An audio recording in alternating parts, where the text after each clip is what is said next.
सत्ता के गलियारे में बैठकर बिचौलिया का जो काम कर रहे हैं, जब दलितों की हत्याएं होती है, दलितों के साथ दुष्कर्म की घटनाएं होती हैं, दलितों के साथ अपमानजनक व्यवहार होता है मुख्यमंत्री के निर्देश पर, और मुख्यमंत्री चुप्पी साधे हुए रहते हैं, संवेदना नहीं व्यक्त करते हैं, तो ये दलित जो नेता तथाकथित कहलाते हैं, इनको शर्म नहीं आती है?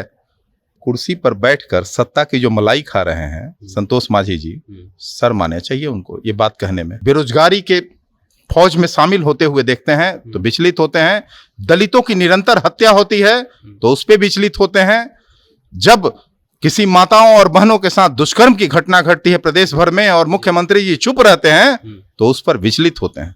राम को काल्पनिक बताना कहां तक वाजिब है? हिंदुओं के आराध्य हैं राम, राम को काल्पनिक कह देना है।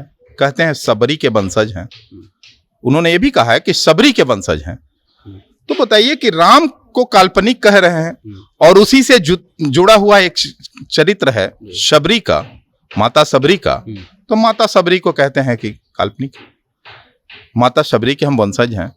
तो आप बताइए कि क्या अयोध्या नहीं है, क्या जनकपुर नहीं है, क्या रामेश्वरम नहीं है, क्या लंका नहीं है? कहीं ना कहीं मानसिक कुछ कष्ट है जिसका इलाज उन्हें करवाना चाहिए। जब ऐसी घटनाएं घटती हैं तो फिर ये मांझी जी हों या संतोष मांझी जी हों, मैं कहता हूं कि ये इनकी जबान क्यों बंद हो जाती है? आखिर जब दलित प्रताड़ित होता रहता है तो ये चुप्पी साधे बैठते क्यों हैं? नमस्कार, मैं हिमांशु कुमार, आप देख रहे हैं जनता जंक्शन। जीतन राम मांझी के पुत्र संतोष सुमन इस वक्त अनुसूचित जाति कल्याण मंत्री हैं। उन्होंने एक बयान दिया और चिराग पासवान के बारे में तंज किया कि वो सनकी हैं। तो इस पर हम प्रतिक्रिया लेने के लिए हमारे साथ जो हैं लोजपा रामविलास के प्रदेश प्रवक्ता राजेश भट्ट जी हैं। आपके नेता को संतोष सुमन जो है विचलित बता रहे हैं। तो विचलित तो हैं ही हमारे नेता जी, लेकिन किन संदर्भों में विचलित हैं ये उन्होंने स्पष्ट नहीं किया। बिचौलिया नहीं ना है, सत्ता की कुर्सी पर बैठकर सत्ता की जो मलाई खा रहे हैं संतोष मांझी जी, शर्म आना चाहिए उनको ये बात कहने में। हमारे राष्ट्रीय अध्यक्ष पार्टी के आदरणीय श्री चिराग पासवान जी बिहार की व्यथा बदहाली को लेकर चिंतित हैं, विचलित हैं। जब वो देखते हैं कि अपराध का निरंतर जो है फहरिस्त लंबी होती जा रही है तो विचलित होते हैं, चिंतित होते हैं। उन्होंने दूसरे संदर्भ में कहा है, मैं आपको स्पष्ट कर दूं कि हमारे पार्टी के राष्ट्रीय अध्यक्ष आदरणीय श्री चिराग पासवान जी जब युवाओं को बेरोजगारी के फौज में शामिल होते हुए देखते हैं तो विचलित होते हैं, दलितों की निरंतर हत्या होती है तो उस पर विचलित होते हैं, जब किसी माताओं और बहनों के साथ दुष्कर्म की घटना घटती है प्रदेश भर में और मुख्यमंत्री जी चुप रहते हैं तो उस पर विचलित होते हैं, और विचलित होना उनका वाजिब है। क्या लग रहा है कि संतोष जी सत्ता के गलियारे में बैठकर बिचौलिया का जो काम कर रहे हैं, जब दलितों की हत्याएं होती है, दलितों के साथ दुष्कर्म की घटनाएं होती हैं, दलितों के साथ अपमानजनक व्यवहार होता है मुख्यमंत्री के निर्देश पर, और मुख्यमंत्री चुप्पी साधे हुए रहते हैं, संवेदना नहीं व्यक्त करते हैं, तो ये दलित जो नेता तथाकथित कहलाते हैं, इनको शर्म नहीं आती है कि सत्ता की गोद में बैठकर चुप्पी साध लेते हैं, वाहियात बयान देते रहते हैं। इन बेतुके बयानों का क्या मतलब? चिराग पासवान पर लगातार ये बातें कही जा रही हैं। नेताओं को हम लोग संज्ञान में नहीं लेते हैं। बताइए, बिहार की बदहाली पर कभी वो बोले होते? जब दलित हत्याएं होती हैं, दलित युवतियों के साथ दुष्कर्म होता है, 3 डिसमिल जमीन देने की उन्होंने बात की थी मुख्यमंत्री जी ने। संतोष मांझी जी की चिंता इस पर होना चाहिए था कि कितने लोगों को अभी तक 3 डिसमिल जमीन दी गई, अगर नहीं दी गई तो क्यों नहीं दी जा रही है, इस पे उनको मुखर होना चाहिए। तो वहां तो बोल नहीं सकते हैं, तो बेवाहियात बयान खुशामद में दिए जा रहे हैं। मांझी जी ने एक बयान दिया कि राम जो है वो काल्पनिक पात्र हैं और दलित समाज के जो लोग हैं उनको सत्यनारायण भगवान की पूजा नहीं करनी चाहिए, पूजा पाठ करने से कोई बड़ा नहीं हो जाता है। आप एक बात बताइए, हिंदुओं के आस्था के प्रतीक हैं राम, राम को काल्पनिक बताना कहां तक वाजिब है? हिंदुओं के आराध्य हैं राम, राम को काल्पनिक कह देना है। कहते हैं सबरी के वंशज हैं, उन्होंने ये भी कहा है कि सबरी के वंशज हैं, तो बताइए कि राम को काल्पनिक कह रहे हैं और उसी से जुड़ा हुआ एक चरित्र है शबरी का, माता शबरी का, तो माता शबरी को कहते हैं कि काल्पनिक, माता शबरी के हम वंशज हैं। तो आप बताइए कि क्या अयोध्या नहीं है, क्या जनकपुर नहीं है, क्या रामेश्वरम नहीं है, क्या लंका नहीं है? तो क्या लगता है जो जीतन राम मांझी हम पार्टी कभी भी किसी भी धार्मिक उन्माद को फैलाने का बयान, खासकर एक जिम्मेवार नेता के रूप में, जब पूर्व मुख्यमंत्री भी हैं मांझी जी, इस तरह का बयान से उन्हें परहेज करना चाहिए। वो सम्मानित व्यक्ति हैं, पूर्व मुख्यमंत्री रह चुके हैं, एक लंबा राजनीतिक अनुभव रहा है, बावजूद कभी कभी उनकी जबान फिसल जाती है, बेहद दुखद है। बीजेपी के प्रवक्ता से बात हुई, कह रहे थे कि जीतन राम मांझी पे उम्र का असर दिख रहा है, इनकी उम्र ज्यादा हो गया, कुछ भी भूल जाते हैं। तो क्या लगता है कि उम्र का तकाजा है कि वो इस तरीके से बयानबाजी करते हैं? पर ये बात मान लेना चाहिए कि कहीं ना कहीं मानसिक कुछ कष्ट है जिसका इलाज उन्हें करवाना चाहिए। इस तरह के बेतुके बयानों से उन्हें बचना चाहिए। राम हिंदुओं के लिए आराध्य हैं और हिंदुओं की आस्था है, इसलिए किसी धर्म को, खासकर किसी जाति को, किसी वर्ग को आहत कहीं से भी उचित नहीं है। उन्होंने ये कहा है कि सवर्ण जो है वो बाहरी है, यहाँ के मूल निवासी नहीं है। तो उन्हें बताना चाहिए कि कहाँ के निवासी हैं, उन्हें बताना चाहिए कि कहाँ के निवासी हैं और अपनी वंशावली को भी पेश करना चाहिए। बेहद दुर्भाग्यपूर्ण है। ये बताइए, नीतीश कुमार के साथ रहने का ये असर होने लगा है कि जैसे नीतीश कुमार अगड़ा पिछड़ा, दलित, महादलित, सवर्ण, मतलब हरिजन, हर तरह का वो बांटते रहते हैं। तो ये अलगाववादी ताकतों के साथ जो रहने का असर दिख रहा है, ये सब, ये इन बयानों को आप समझ लीजिए कि किसी के निर्देशन पे बोला जाता है ताकि सत्ता के गलियारे में कुछ अपना जो है चमक बढ़े, कुछ बाजार गर्म हो। तो मैं समझता ये कहा जाता है कि बेतुके बयान किसी खास ही परिस्थिति में दी जा सकती है। अब मुझे लगने लगा है कि मानसिक संतुलन वो खो दिए हैं। और संतोष मांझी जी को इतना ही कहना चाहूंगा कि हमारे राष्ट्रीय अध्यक्ष पार्टी के अवश्य विचलित होते हैं बिहार की बदहाली को लेकर, बिहार की बेरोजगारी को लेकर, बिहार के भ्रष्टाचार को लेकर और बिहार में जो दुष्कर्म की घटनाएं घट रही हैं उसको लेकर, लेकिन बिचौलिया का काम तो नहीं कर रहे हैं ना।